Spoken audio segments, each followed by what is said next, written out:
어느 작은 마을에 사는 희영이라는 소녀가 있었다. 그녀는 평범한 고등학생이었지만 유난히 귀신을 무서워했다. 어느 날 학교에서 돌아온 희영은 집 근처에 있는 오래된 폐가를 친구들과 함께 방문하게 되었다. 그 폐가는 마을 사람들 사이에서 귀신이 나온다는 소문이 자자한 곳이었다. 희영과 친구들은 폐가 앞에 서서 망설였다. 친구들은 웃으며 서로를 부추겼고 결국 호기심이 많은 지수라는 친구가 가장 먼저 문을 열었다. 안쪽은 어두컴컴했고 먼지 쌓인 가구들이 어지럽게 놓여 있었다. 친구들은 스마트폰 손전등을 켜서 방안을 비추며 돌아다녔다. 그들은 폐가를 탐험하며 이리저리 구경했다. 누군가의 낙서가 가득한 벽, 오래된 신문 조각, 심지어 바닥에는 종이로 만들어진 이상한 인형까지 있었다. 이 인형이 희영의 관심을 끌었다. 그녀는 인형을 들여다보며 묘한 불길함을 느꼈다. 하지만 친구들은 계속 희영을 재촉하며 더 깊숙한 방으로 향했다. 폐가의 가장 안쪽 방에 도착했을 때 방 가운데에는 낡은 피아노가 놓여 있었다. 친구들은 피아노를 보며 장난스레 눌러보겠다고 했다. 그런데 갑자기 피아노에서 흐르는 멜로디에 모두가 굳어버렸다.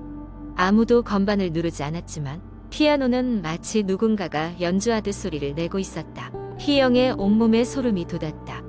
그녀의 심장은 미친 듯이 뛰었고 곧장 이곳을 빠져나가고 싶었다. 그러나 그녀의 다리는 꿈쩍도 하지 않았다. 그 순간 방 안에 차가운 바람이 불기 시작했고 창문이 스스로 열렸다. 친구들은 서로 겁에 질려 소리를 질렀고 이윽고 밖으로 뛰쳐나가기 시작했다. 희영은 겨우 정신을 차리고 뒤따라 나갔지만 폐가를 벗어나는 순간 귀에 속삭이는 소리가 들려왔다. 돌아와. 희영은 소리를 지르며 집으로 달려갔다. 그날 이후로 희영은 이상한 꿈을 꾸기 시작했다. 꿈속에서 그녀는 폐가의 피아노 앞에 앉아 있었다. 낯선 여인이 그녀에게 다가와 곡을 연주하라고 지시했다. 희영은 무서웠지만 피아노 건반 위에 손을 올렸고 피아노는 혼자서 연주를 시작했다. 그늘 방 안에는 실제로 피아노 소리가 울려 퍼졌다.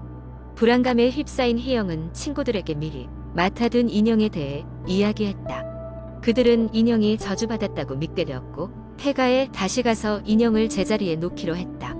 희영은 떨리는 손으로 인형을 집어들고 폐가로 향했다. 폐가에 도착한 희영과 친구들은 바람이 부는 소리를 들으며 마치 누군가가 그들을 쳐다보는 듯한 느낌을 받았다. 희영은 인형을 그들이 처음 발견한 장소에 내려놓으며 조심스레 기도했다. 순간 방 안의 분위기가 바뀌며 바람이 멈추고 희영은 안도감을 느꼈다. 그날 밤 희영의 꿈은 다시 찾아왔다.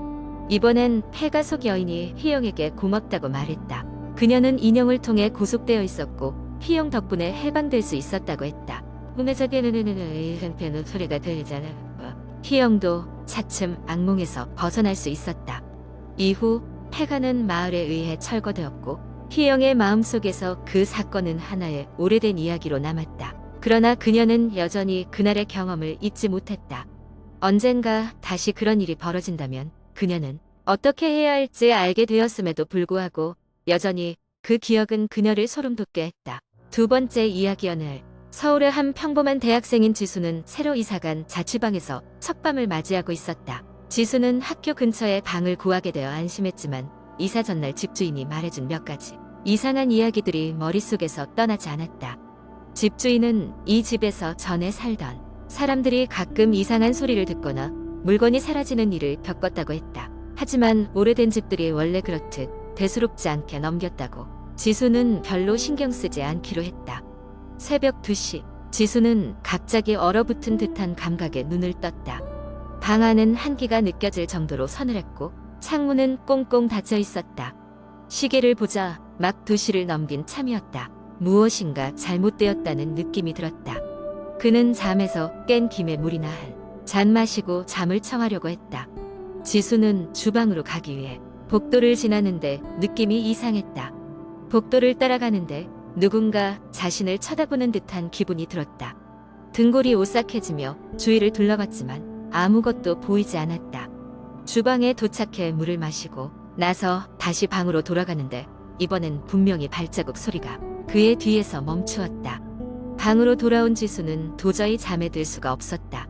그는 침대에 누워 천장을 바라보며 모든 감각을 집중했다. 그때 방의 천장에서 쿵쿵쿵 하는 무거운 소리가 울려 퍼졌다. 놀란 지수는 벌떡 일어나 천장을 쳐다봤지만 아무것도 이상한 점은 찾을 수 없었다. 다음 날 아침, 지수는 이 일을 친구들에게 이야기했다. 친구들은 새로운 환경에 대한 긴장감 때문에 예민해진 것이라며 웃어넘겼다. 하지만 지수의 머릿속에서는 밤일 그 소리와 느낌이 떠나지 않았다. 지수는 그날 수업을 마치자마자 도서관에 가서 자신의 집 주변에 어떤 일이 있었는지를 조사하기로 했다. 도서관에서 몇 시간을 보낸 끝에 지수는 지금 자신의 집이 위치한 곳이 예전에 고아원이 있었던 자리라는 것을 알게 되었다. 그 고아원에서는 몇 가지 불행한 사건이 있었고 결국 화재로 폐쇄되었다고 기록되어 있었다. 10년 전에 있던 일이었지만 여전히 미스터리로 남아 있었다. 그날 밤 지수는 흥미로운 발견에 대해 묘한 기분을 느끼며 잠자리에 들었다. 역시나 시간이 지나 새벽 2시가 되었을 때 지수는 또다시 이상한 냉기에 잠에서 깼다. 이번에는 흐릿한 그림자가 그의 침대 발치에 서 있는 것이 보였다. 지수는 숨을 죽이고 움직이지 않았다. 그림자는 천천히 지수를 향해 다가왔다. 점점 더 선명해지는 발걸음 소리와 함께 지수는 비명을 지르고 싶었지만 목소리가 나오지 않았다. 그림자가 지수의 머리맡에 섰을 때 문득 방 안에 불빛이 번쩍이더니 그림자는 사라졌다. 지수는 갑작스러운 공포에 떨며 전등을 켰다. 그는 다리가 풀려 그 자리에 그대로 주저앉았다. 침대 발치에는 아무것도 없었지만 그의 머리맡에는 어제 밤 물려 두었던 물컵이 박살나 있었다. 그 후로도 지수는 밤마다 이상한 소리와 그림자를 느꼈다. 지수는 더 이상 그 집에 머무를 수 없었다. 결국 그는 학교에 휴학기를 내고 다시 고향으로 돌아가기로 결정했다. 고향에 돌아온 그는 지금까지 이를 가족들에게 이야기했지만 그들은 그저 꿈이라거나 신경 과민이라며 넘겨버렸다. 하지만 지수는 알고 있었다. 그 집에는 그저 오래된 이야기로 치부하기엔 너무나도 강렬한 뭔가가 존재하고 있다는 것을. 마지막으로 그 집을 정리하러 간 날, 지수는 방의 구석에 놓여 있던 작은 상자를 발견했다. 상자 안에는 몇 장의 낡은 사진과 함께 아이들이 그린 그림들이 담겨 있었다. 그림들은 예전 고아원에 있었던 아이들의 것이었고 그 중에는 지금도 그 집을 떠도는 영혼이 있을지도 모른다는 내용의 그림도 있었다. 지수는 그 상자를 집주인에게 전해주고는 다시는 그 집 근처에 가지 않았다. 무언가 그 집을 붙들고 놓아주지 못하고 있는 것이 있었다. 그리고 그 사실을 진정으로 아는 사람은 이제 이 세상에 없을지도 모른다. 지수는 그 집을 떠난 후로는 악몽에 시달리지 않게 되었지만 여전히 그날의 공포는 그의 기억 한편의 자리를 잡고 있었다. 몇 년 후 그 집은 새 주인을 맞았지만 아직도 그곳에서 이상한 일이 벌어진다는 소문이 끊이지 않고 이어지고 있다고 한다. 세 번째 이야기. 서울의 어느 외곽 오래된 아파트 단지에 철수라는 청년이 살고 있었다. 철수는 대학교를 졸업하고 첫 직장에 들어가면서 이 아파트로 이사 온 지 몇 달이 지나 있었다. 처음에는 비교적 저렴한 월세와 한적한 주변 환경에 만족하고 있었으나 곧 이상한 일들이 벌어지기 시작했다.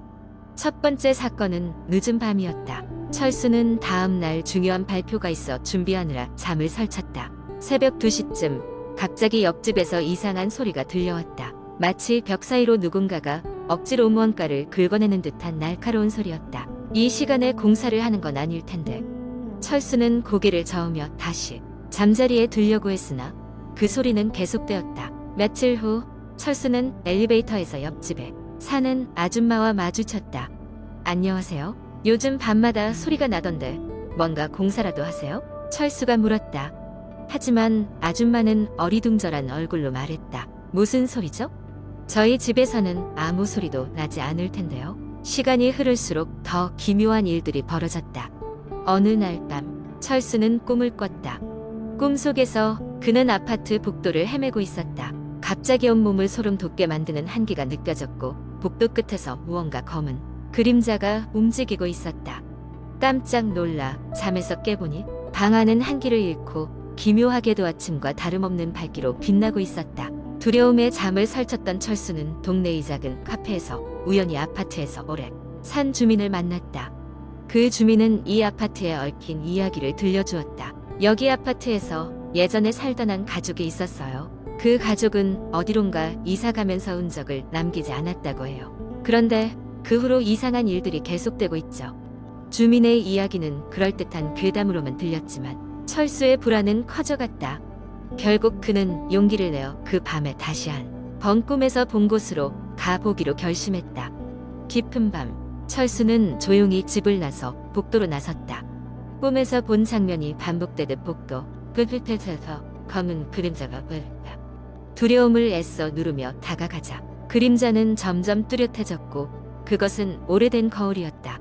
거울을 들여다보자 철수의 모습 대신에 낮고 허름한 방 안에서 울고 있는 아이의 그림자가 비쳤다.